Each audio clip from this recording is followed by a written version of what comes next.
Halo anak-anak dan remaja misioner yang dikasihi Tuhan. Berjumpa kembali dengan Kakak Ani dalam Do Remi, doa dan renungan misioner bersama Sekami Paroki Santo Petrus dan Paulus Argapura. Pada hari ini, Selasa 19 Maret 2024, merupakan Pekan Prapaskah kelima. Hari ini kita akan merenungkan sabda Tuhan dari Injil Lukas pasal 2 ayat 41 sampai 51. Sebelum kita membaca dan merenungkan sabda Tuhan, marilah kita menandai diri kita dengan tanda kemenangan Kristus dan berdoa. Allah, Bapa yang Maha Baik, segala puji syukur kami haturkan kehadapan hadirat-Mu atas hari baru yang Engkau berikan kepada kami. Kini, ya Bapa, kami akan membaca dan merenungkan sabda-Mu. Semoga dengan daya Roh Kudus-Mu, Engkau membuka telinga dan hati kami untuk mendengarkan sabda-Mu, menerangi budi dan hati kami untuk memahami sabda-Mu. Jernihkanlah hasrat jiwa kami untuk meresapkan sabda-Mu. Doronglah kehendak dan tekad kami untuk mengamalkan sabda-Mu dalam hidup dan perutusan kami sehari-hari. Demi Kristus Tuhan kami. Amin. Semoga Tuhan beserta kita. Inilah Injil Yesus Kristus menurut Lukas. Tiap-tiap tahun orang tua Yesus pergi ke Yerusalem pada hari raya Paskah. Ketika Yesus berumur 12 tahun, pergilah mereka ke Yerusalem seperti yang lazim pada hari raya itu. Sehabis hari-hari perayaan itu, ketika mereka berjalan pulang, tinggallah Yesus di Yerusalem tanpa diketahui orang tuanya.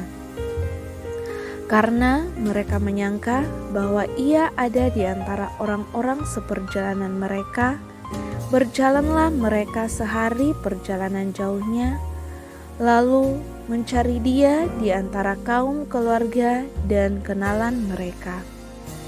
Karena mereka tidak menemukan dia, kembalilah mereka ke Yerusalem sambil terus mencari dia.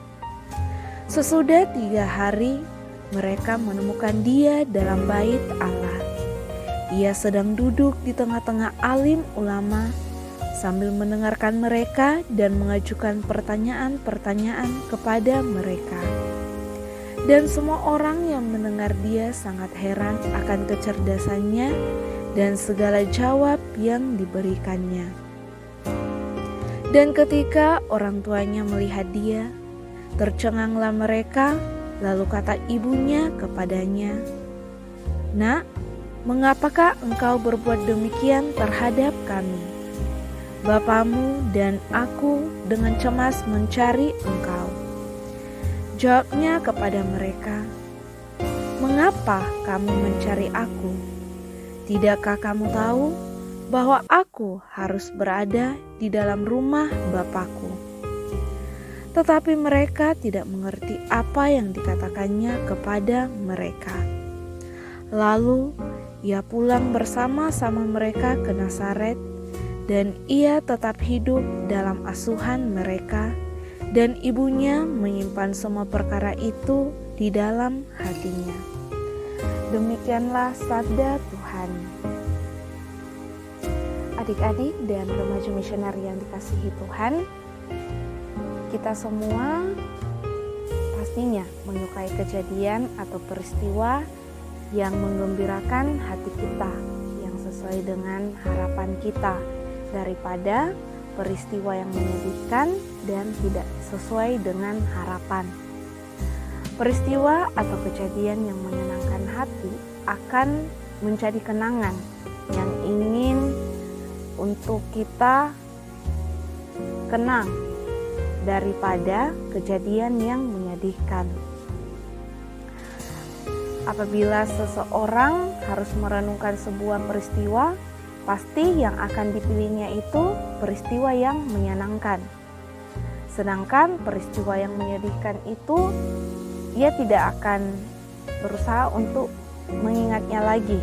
Bahkan dia akan berusaha untuk melupakan kejadian yang menyedihkan itu.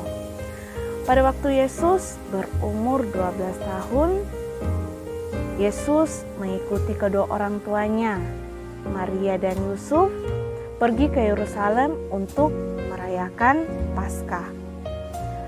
Mungkin karena Yesus sibuk dengan urusan pembicaraan tentang pelajaran Taurat di Bait Allah, ketika saatnya pulang ke Nazaret seusai perayaan Paskah, Yesus tidak ada bersama dengan kedua orang tuanya.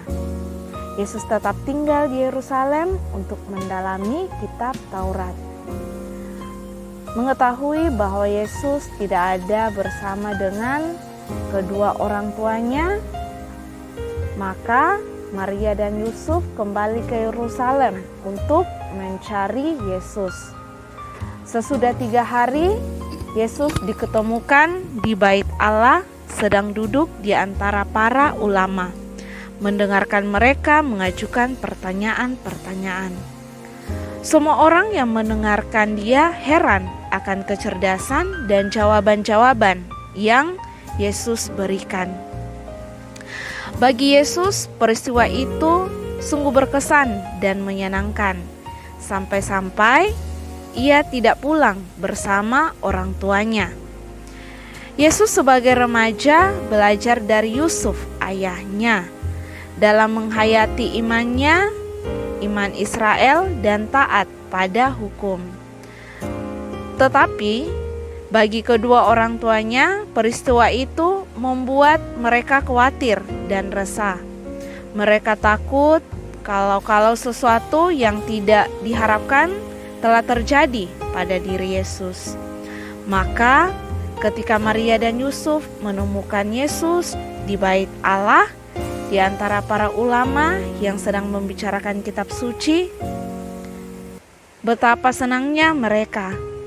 Namun perasaan senang itu segera berubah ketika menjadi kegetiran ketika Yesus menjawab pertanyaan mereka, mengapa ia berbuat demikian.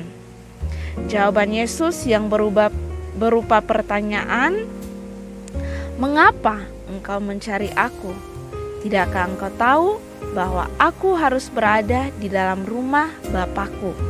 Bagaikan halilintar menyambar hati kedua orang tuanya. Diceritakan bahwa Maria tidak mengerti makna jawaban Yesus itu dan hanya menyimpan dalam hati kejadian itu.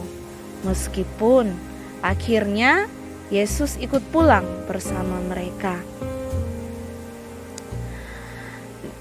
Menyimpan dalam hati berarti merenungkan sesuatu berulang-ulang hingga memahami mengapa sesuatu itu telah terjadi. Akhirnya Bunda Maria mengerti bahwa dengan jawaban itu Yesus hendak mengatakan bahwa ia adalah putra Allah yang harus melakukan kehendak Bapanya di dunia ini. Bunda Maria menyerahkan kepada Allah peristiwa yang baru saja ia alami. Adik-adik dan remaja misioner yang dikasihi Tuhan, terkadang kita tidak bisa menguasai emosi ketika kita menemui peristiwa yang mengagetkan atau tidak sesuai dengan keinginan kita yang datangnya tiba-tiba. Terkadang kita mungkin akan merasa kesal, marah-marah, dan melakukan sesuatu yang kurang baik. Apa yang kita lakukan mungkin malah membuat situasi itu justru akan menghalangi kehendak Allah terjadi di dalam kehidupan kita.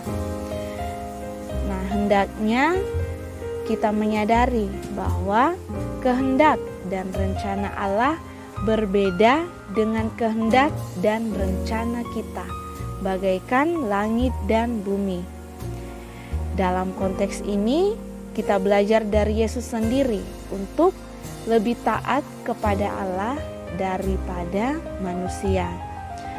Nah, adik-adik dan remaja misioner yang dikasihi Tuhan, marilah kita juga meneladan Bunda Maria ketika menghadapi peristiwa yang tidak sesuai dengan keinginan kita. Marilah kita menyimpannya dalam hati, merenungkannya, dan berharap Allah akan membisikkan kehendak-Nya pada diri kita melalui hati kita. Semoga demikian. Adik-adik dan remaja misioner yang dikasihi Tuhan, semoga sepanjang hari ini kita selalu dijaga, dibimbing, dan disertai oleh Allah yang Maha Kuasa, dalam nama Bapa dan Putra dan Roh Kudus.